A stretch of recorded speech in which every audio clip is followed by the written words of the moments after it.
நண்பர்களுக்கு வணக்கம். இன்றைக்கி நம்மளுடைய கேப்சிங் ஃபுட் சேனலில் நம்ம பார்க்க போகிற சமையல் வந்து அதாவது சிக்கன் காய்கறி வச்சு ஒரு தண்ணி குழம்பு. எண்ணெய் சட்டி சூடாயிடுச்சு. இப்போ நம்ம எண்ணெய் ஊற்றுறோம். நம்ம வெங்காயம் போட்டுக்கலாம், கூடவே பச்சை மிளகாயும் போட்டுக்கலாம், கருவேப்பிலை போட்டுக்கலாம். அடுத்தது தக்காளி, எல்லாமே நல்லா வதங்கட்டும். கொஞ்சம் மல்லி இலையும் போட்டுக்கலாம்.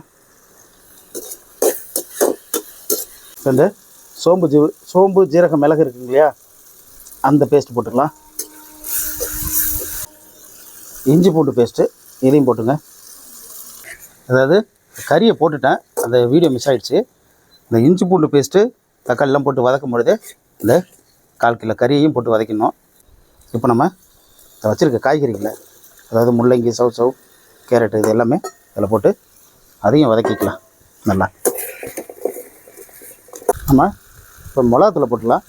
ஒரு 1.5 ஸ்பூன் மட்டும்தான் போடுறோம், அதிகமாக மிளகாத்தூள்லாம் போடல. காய்கறி கறியிலேருந்து தண்ணி விட ஆரம்பிச்சிட்டு இந்த நேரத்தில் நம்ம இந்த இஞ்சி பூண்டு அரைச்சி வச்சுருந்தோம் இல்லையா, அதை அலசின தண்ணியை அப்படியே இதில் ஊற்றிக்கலாம். தேவையான அளவுக்கு இதில் உப்பு போட்டுக்கலாம்.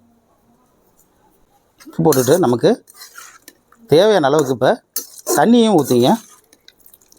அது நம்ம தண்ணி குழம்பு இல்லைங்களா, அதனால் தாராளமாக தண்ணியை ஊற்ற போகிறோம்.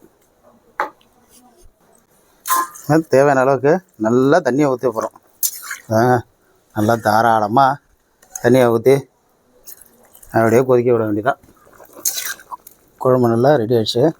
இப்போ அப்படியே மல்லி இலை தூவி இறக்கிட வேண்டியதான்.